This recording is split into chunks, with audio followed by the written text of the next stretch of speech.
For more videos subscribe करें knowledge with A YouTube channel को और रेगुलर अपडेट के लिए इस बेल आइकॉन को भी दबा दें।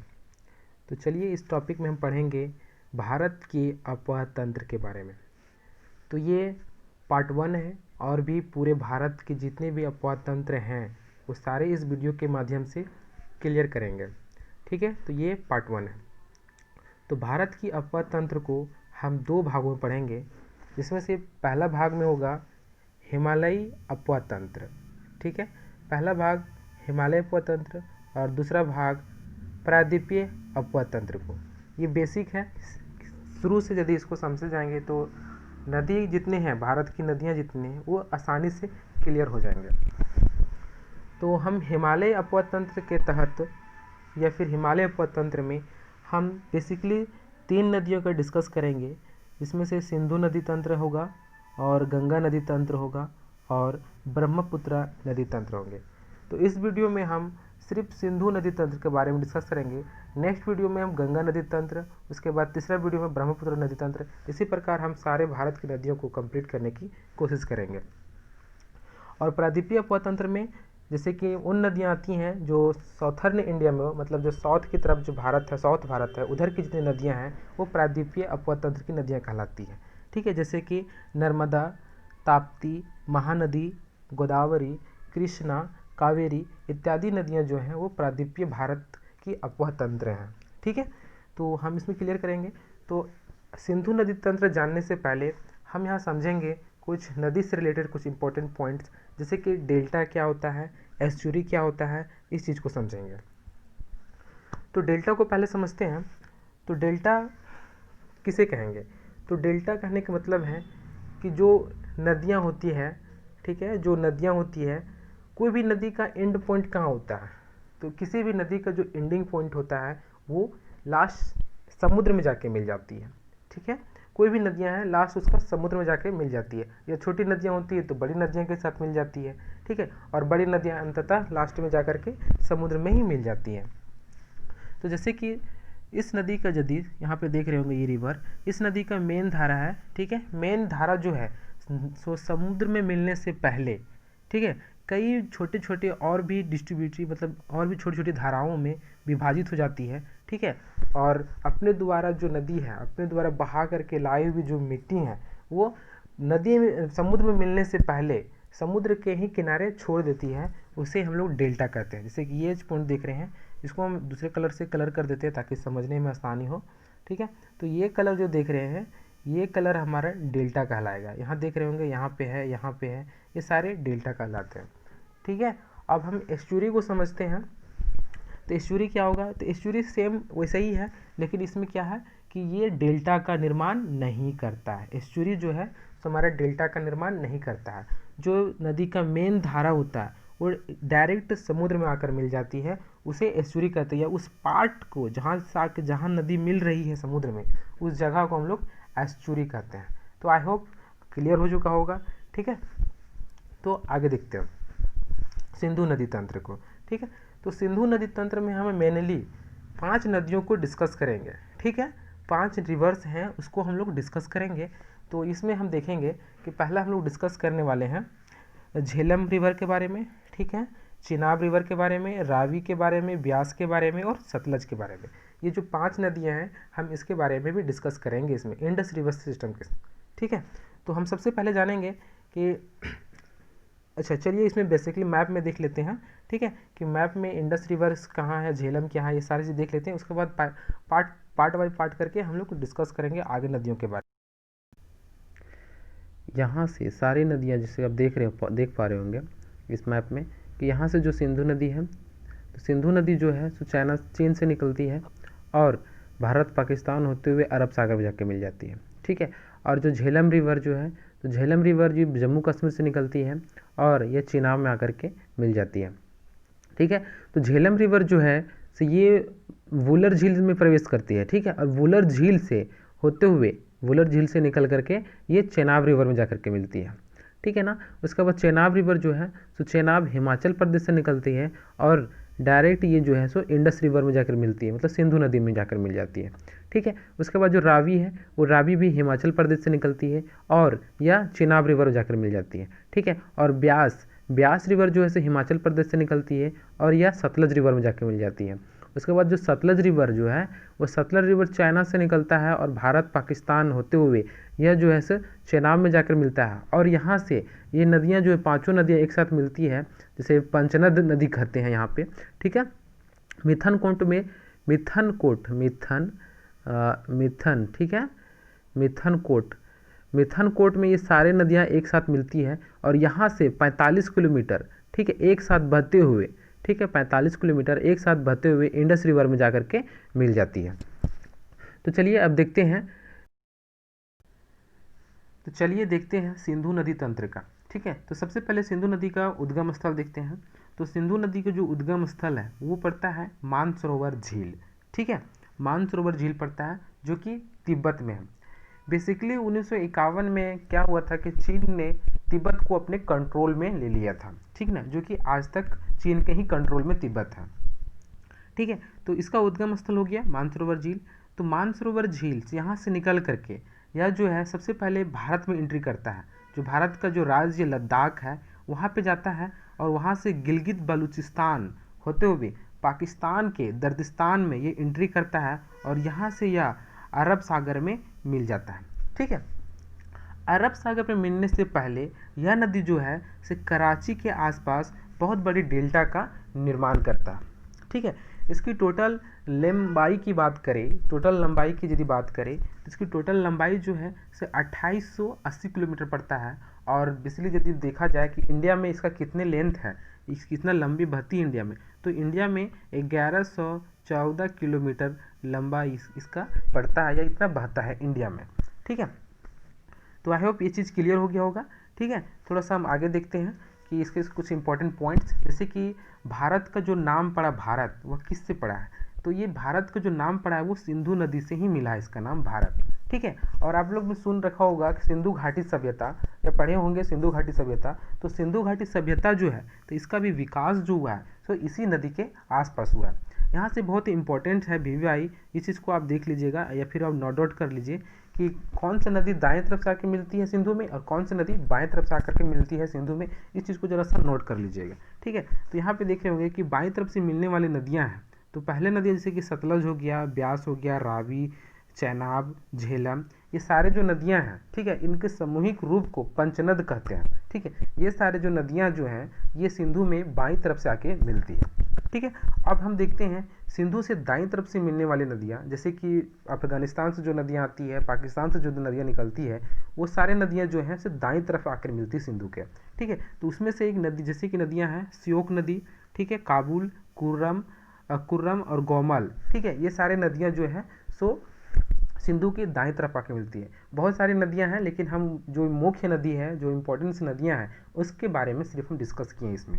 ठीक है, आगे हम देखते हैं। आई होप ये सिंधु नदी क्लियर हो गया होगा और हम आगे देखते हैं झेलम रिवर के बारे में। ठीक है, तो झेलम रिवर को इसको थोड़ा सा मैप को जूम आउट कर लेते हैं ताकि समझाने में दिक्कत ना हो। ठीक है, यहाँ पे देख रहे होंगे कि झेलम रिवर जो है, ठीक है,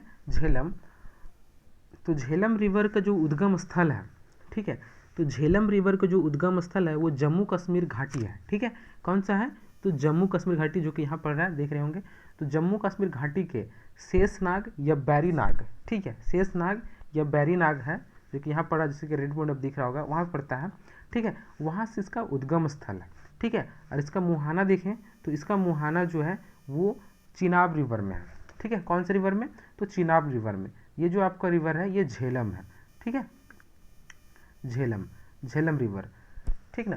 तो देखिए झेलम रिवर की यदि टोटल लंबाई की यदि बात करें तो टोटल लंबाई जो है इसका टोटल लंबाई 725 किलोमीटर पड़ता है। कितना, तो 725 किलोमीटर। और इंडिया में टोटल कितना बहता है, तो इंडिया में 400 किलोमीटर इसका बहाव क्षेत्र है। ठीक है, 400 किलोमीटर बहाव क्षेत्र है।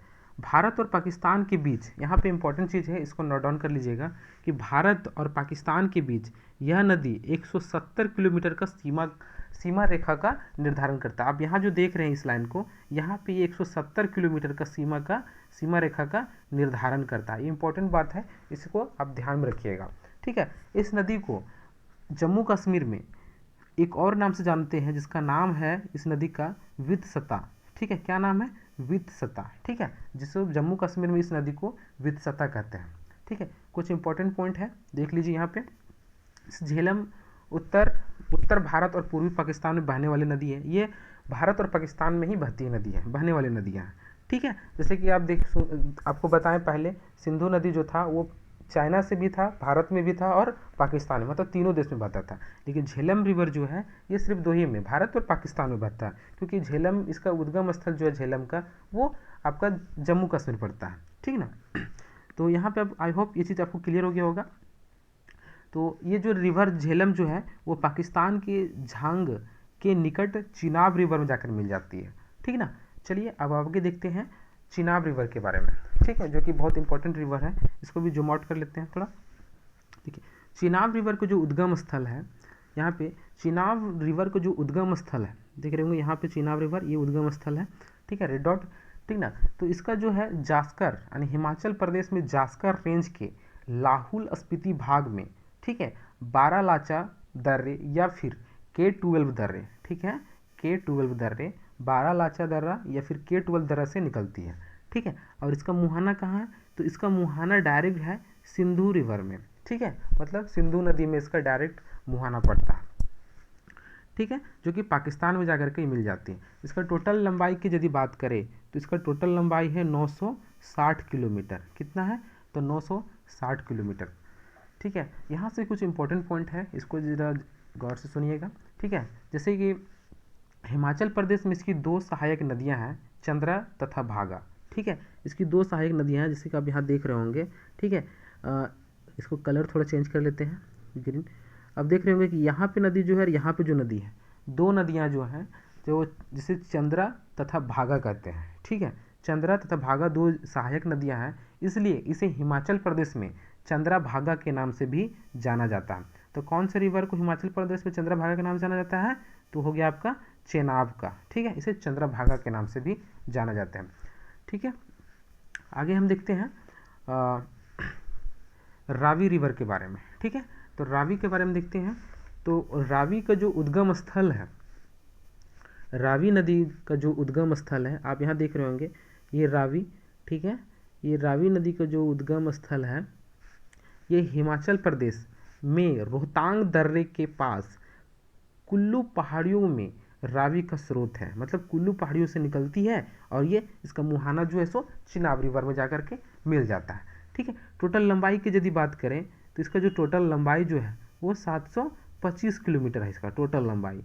ठीक है, और इसे ऋग्वेदिक कालीन में इसे क्या कहते थे इस नदी को? तो पुरुषनी कहते थे। ठीक है, पुरुषनी मतलब देखिए लिख देते हैं, पुरुषनी, पुरुषनी। ठीक है, तो पुरुषनी कहते थे इसे ऋग्वेदिक कालीन में इस नदी को।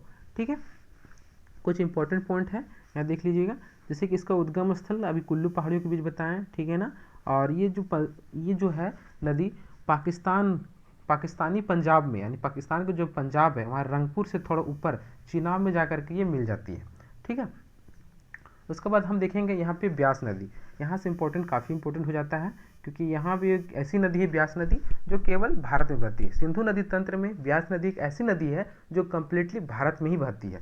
ठीक है, तो इसको देखते हैं। तो सिंधु नदी का जो उद्गम स्थल है, ठीक है, तो सिंधु नदी का जो उद्गम सॉरी ब्यास नदी। ठीक है, तो ब्यास नदी का जो उद्गम स्थल है, यहाँ पे देख रहे होंगे जो डॉटेड किए ग्रीन डॉट। ठीक है, तो ब्यास नदी का जो उद्गम स्थल है ये हिमाचल प्रदेश के रोहतांग दर्रे के पास ब्यास कुंड है। ठीक है, तो ब्यास कुंड से निकलती है। ठीक है, और इसका जो मुहाना है, तो इसका मुहाना जो है ये जाकर के सतलज रिवर में मिल जाती है। ठीक है, हरिके के पास कपूरथला है, यहाँ पे जाकर के मिल जाती है। ठीक है, और देखिए हरिके के पास यहाँ पे इंपॉर्टेंट है, हरिके के बारे में आपको बताएंगे इंदिरा गांधी नहर के बारे में। ठीक है, तो इंदिरा गांधी नहर जो है यहीं से निकलती है। ठीक है, जहाँ पे सतलज, ठीक है, सतलज और ब्यास का जो संगम है। ठीक है, एक मैप दिखाते हैं, इसमें आप अच्छे तरीके से क्लियर हो जाएगा। यहाँ पे देखिए, यहाँ पे ब्यास रिवर आ रहा है, ठीक है, और इधर से सतलज रिवर आ रहा है, ठीक है। यहीं पे एक हरिके बराज है जो कपूरथला पंजाब के पास पड़ता है, कपूरथला में हरिके बराज से ही भारत की सबसे लंबी रिवर बोल रहे हैं, भारत की सबसे लंबी नहर जो है, ठीक है, इंदिरा गांधी कैनाल, ठीक है, इंदिरा गांधी कैनाल जो है सो यहीं हरिके बराज से निकलती है, ठीक है, हरिके बराज से ही निकलती है जो भारत की सबसे लंबी नहर है, ठीक है। यह नहर जो है, ये नहर पंजाब, ठीक है, पंजाब, हरियाणा और राजस्थान से होकर के बहती है, पंजाब, हरियाणा और राजस्थान से होकर बहती है, ठीक ना। और सबसे अधिक पानी जो है सो इस नहर से, ठीक है, राजस्थान को ही जाता है। और सबसे अधिक लंबाई की यदि बात करें तो राजस्थान में इसकी सबसे ज़्यादा लंबाई है 470 किलोमीटर। कितना लंबाई है राजस्थान में इसकी? 470 किलोमीटर इसकी लंबाई है टोटल राजस्थान में, ठीक है। और राजस्थान में इस नहर को राजस्थान की जीवन रेखा भी कहते हैं, ठीक है। और इस नहर को राजस्थान में, इंदिरा गांधी नहर को राजस्थान में राजस्थान नहर के नाम से भी जाना जाता है। आई होप आपको इंदिरा गांधी नहर के बारे में भी सब कुछ समझ में आ गया होगा, ठीक है। तो हम बैक अपना चलते हैं उसी में ब्यास रिवर के बारे में, ठीक है। तो ब्यास रिवर को अधिक बता दी कि कहाँ से उद्गम है, कहाँ से निकलता है, इसका मुहाना कहाँ है, आपको समझ में आ गया होगा, ठीक है। तो इसको देखिए, इस नदी को, ब्यास नदी को संस्कृत में क्या कहते हैं? तो ब्यास नदी को संस्कृत में बिपाशा कहते हैं, ठीक है, ब्यास नदी को। चलिए अब हम देखते हैं सतलज रिवर के बारे में। तो सतलज रिवर में हम देखते हैं तो सतलज का जो उद्गम स्थल है, ठीक है, सतलज का जो उद्गम स्थल है, यहाँ पे देख रहे हैं ग्रीन डॉट, सतलज का उद्गम स्थल राकसताल, ठीक है, राकसताल जो कि तिब्बत चीन में पड़ता है, यहाँ से इसका जो उद्गम स्थल है, ठीक है। और यह नदी जो है सो चीन, भारत और पाकिस्तान से होते हुए सिंधु नदी मिल जाती है, यानी पाकिस्तान तक ट्रेवल करती है, मतलब ये 3 देशों में बेसिकली बहती है ये नदी, ठीक है। इसकी मुहाना जो है, ये एक्चुअली इसका मुहाना जो है चिनाब में पड़ता है, ठीक है, चिनाब में इसका मुहाना पड़ता है। इसका टोटल लंबाई की यदि बात करें सतलज रिवर का, तो सतलज रिवर का टोटल लंबाई जो है 1500 किलोमीटर है, ठीक है। और भारत में टोटल कितना बहता है? तो 1050 किलोमीटर ये सिर्फ भारत में बहती है, ठीक है। तो आई होप ये चीज़ भी आपको क्लियर हो गया होगा।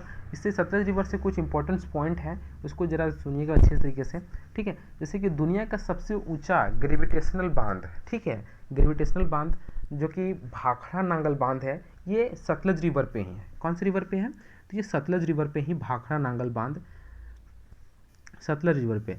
और एक इम्पॉर्टेंट है कि सतलज रिवर के पीछे, यानी सतलज रिवर के जस्ट पीछे हिमाचल प्रदेश में गोविंद सागर झील है।